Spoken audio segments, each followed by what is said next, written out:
Hello everyone. तो आप सबका मोस्ट लास्ट वेलकम है वापस से एक और नई वीडियो के अंदर।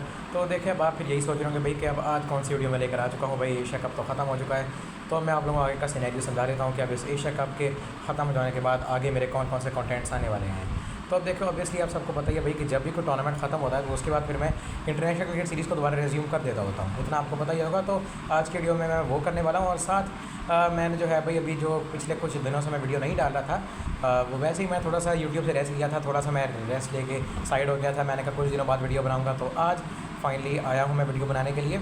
तो आज इंटरनेशनल क्रिकेट सीरीज़ के शेड्यूल के साथ हम लोग वापस आएंगे। साथ एक और चीज़ है कि अभी पिछले कुछ दिनों से जब से मैं वीडियो नहीं डाल रहा था, तो एशिया कप के फाइनल के बाद जब संडे को वो फाइनल हुआ उसके मतलब एक दो दिन बाद मंडे ट्यूसडे को पिछले एक दो दिन पहले मैं कुछ अपने चैनल पे कमेंट्स पढ़ा था।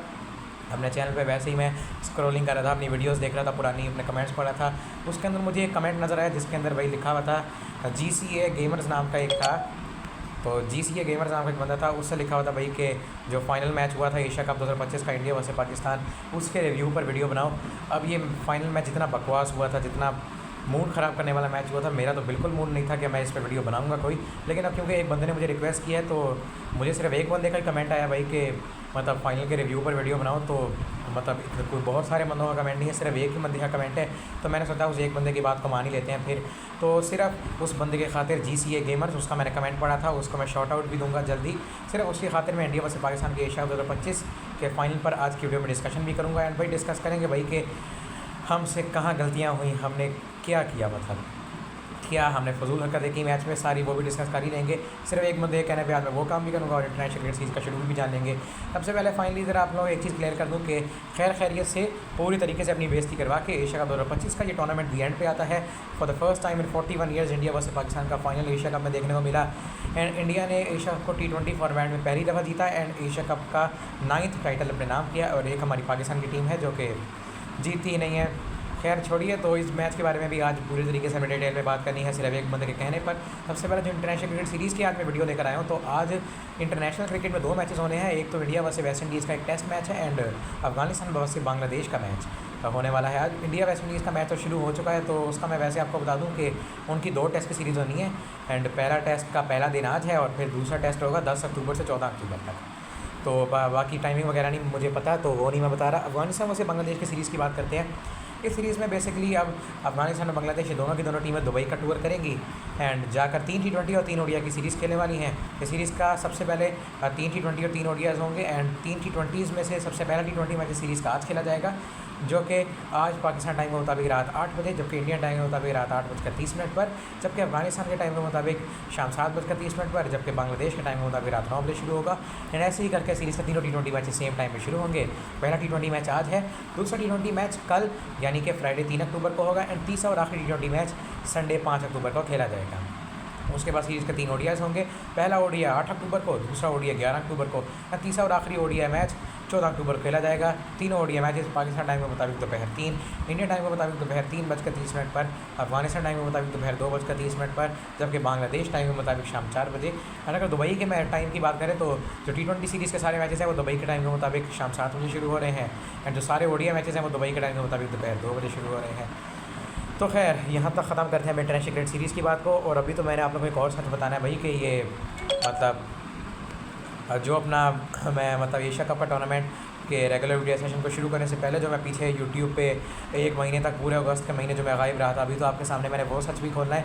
फिलहाल वो आज की वीडियो में नहीं, लेकिन मैंने सोचा था कि एशिया कप का टूर्नामेंट जैसे ही ख़त्म होगा फ़ौरन मैंने जो है मतलब ये भी आप लोगों को सच्चाई आपसे ज़्यादा देर तक नहीं छुपाऊंगा, ज़्यादा देर तक नहीं छुपने वाली सच्चाई पक्का आप लोगों को एक ना एक दिन ज़रूर बता ही दूंगा भाई कि एक महीने तक वो मैं यूट्यूब पे क्यों गायब रहा था, उस वक्त ऐसा क्या हुआ था।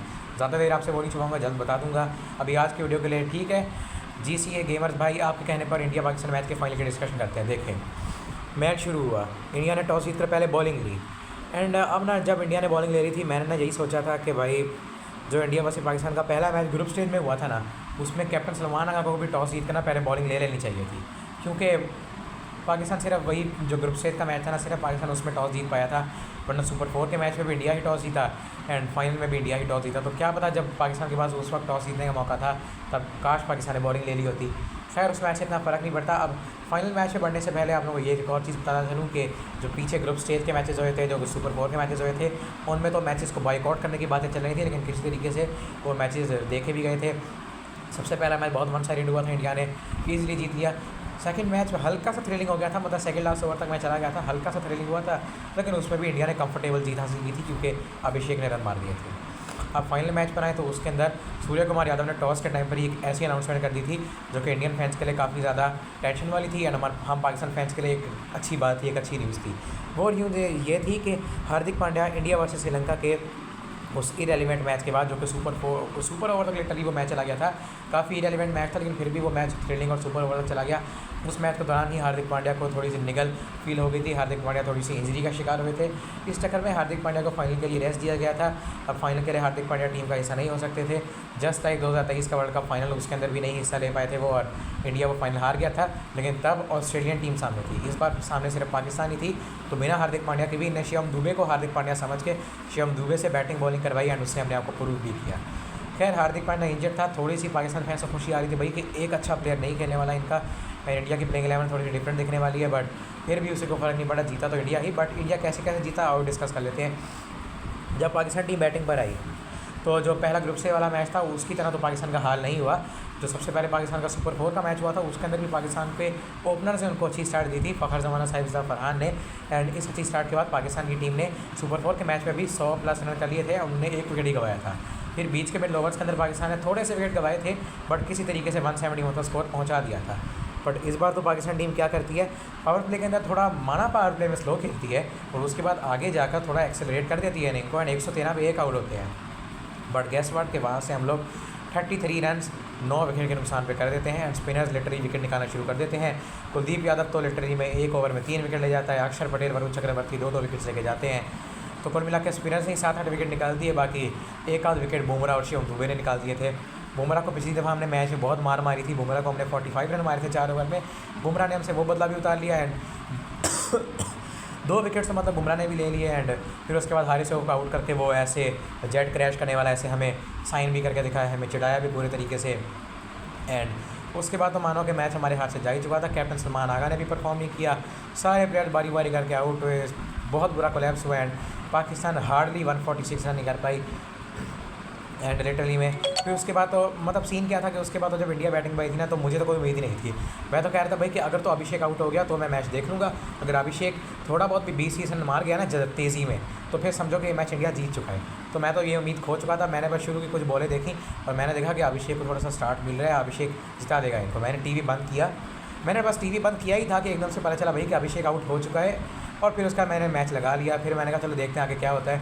फिर उसके बाद सूर्य कुमार यादव भी परफॉर्म नहीं कर सका तो थोड़ी सी और उम्मीदें आ रही थी। नंबर 5 पे फिर संजू सैमसन बैटिंग करने आ चुके थे और संजू सैमसन का रिसेंटली जो फॉर्म है वो इतना अच्छा नहीं चल रहा था एंड साथ तिलक वर्मा था। अब तिलक वर्मा का हमें उतना डर नहीं था कि तिलक वर्मा कोई मतलब इतनी अच्छी परफॉर्मेंस दे देगा, हमें लग रहा था तिलक वर्मा को भी हम जल्दी आउट कर देंगे।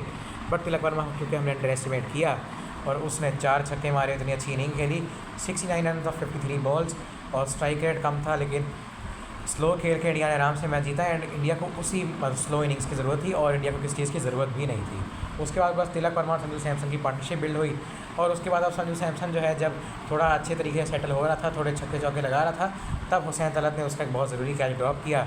फिर उसके बाद तो मतलब मुंह से इतनी गंदी गालियाँ निकल रही थी ना हुसैन तलत के लिए कि मतलब एक तो इस बंदे से बैटिंग नहीं होती, एक तो इसको तुम मैच में बॉलिंग भी नहीं देते, तो फिर भाई इससे फील्डिंग भी नहीं हो रही, फिर किस चीज़ का इसको मतलब यही दिन दिखाने के लिए हसन नवाज़ को ड्रॉप किया तुम लोगों ने। मैं कह रहा हूँ हसन नवाज़ भी बेहतर परफॉर्म कर देता है यहाँ पे, यही दिन दिखाने के लिए हसन नवाज़ तुमने टीम से ड्रॉप किया भाई, तो हुसैन तलत भी कुछ नहीं कर पा रहा। हुसैन तलत तो हसन नवाज़ से भी बेहतर परफॉर्म कर रहा है भाई। हसन नवाज़ मतलब फील्डिंग में तो उतना कुछ नहीं ना करता था बट हुसैन तलत तो और भी गया गुजरा। खैर वो जो एक ज़रूरी कैच ड्रॉप हुआ था उसके बाद तो भाई संजू सैमसन को हमने बाद में खैर आउट कर दिया, बट उसके बाद फिर हमने तिलक वर्मा का रन आउट भी मिस किया। तिलक वर्मा का वो बहुत ज़रूरी रन आउट था वो भी मिस कर दिया। उसके बाद तिलक वर्मा ने भी मारना शुरू किया। लिटरली में 6 ओवर में 64 रन सही थी, इतनी प्रेशर सिचुएशन थी, इंडिया के 4 प्लेयर आउट थे, सामने से शिवम दुबे आ गया था, वहीं से बस एकदम से मैच पलटा एंड ये दोनों lefty batsman Shivam Dube and Tilak Varma इन दोनों ने मार मार के बुरा हाल कर दिया। वहाँ से जनाब आते हैं mister Haris Rauf. Respected mister Haris Rauf, जो कि हर बार इंडिया के फेवर में काम करते हैं। पहले 2022 वर्ल्ड कप के अंदर इंडिया को मैच जिताने में हेल्प करी, जब इंडिया अच्छा खासा मैच हार रही थी तब भी मैच जिताने में हेल्प करी, एंड यहाँ भी पूरी हेल्प करी है मेरे हिसाब से मैच जिताने में।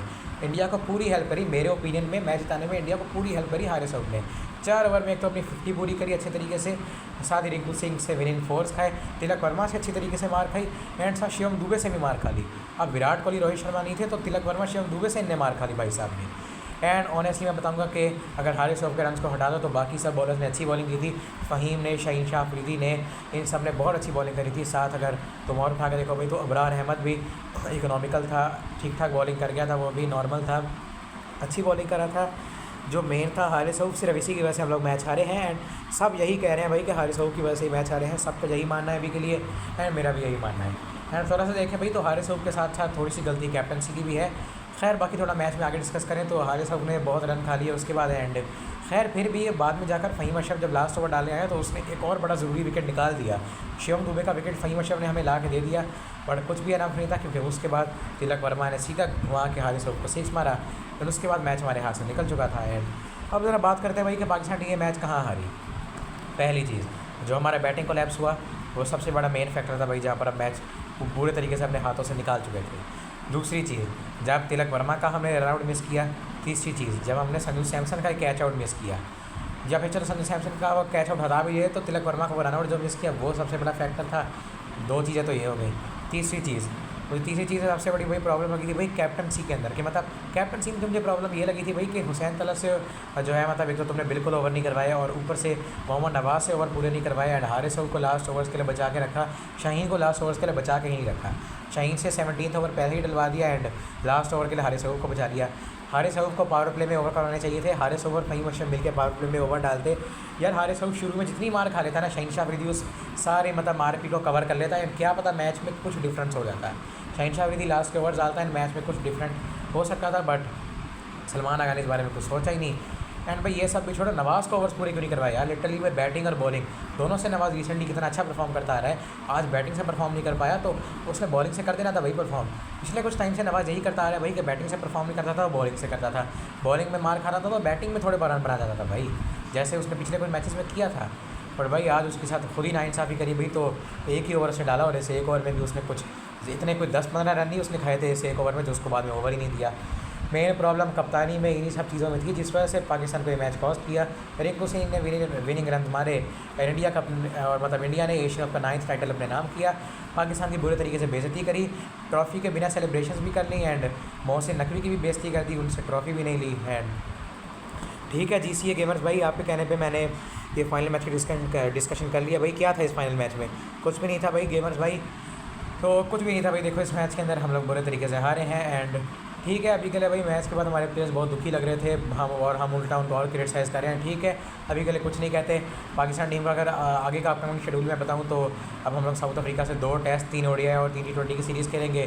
फिर श्रीलंका से 3 ODIs की एक सीरीज़ है, एंड उसके बाद श्रीलंका और अफगानिस्तान ये 2 टीमें आएंगी हमारे होम पर, उनके साथ मिलकर ट्राई सीरीज़ खेलेंगे। तो ये जो 3 मेजर सीरीज़ है ये पाकिस्तान अपने होम ग्राउंड पे खेलने वाली है, ये हमारी मेजर होम सीरीज़ होने वाली है।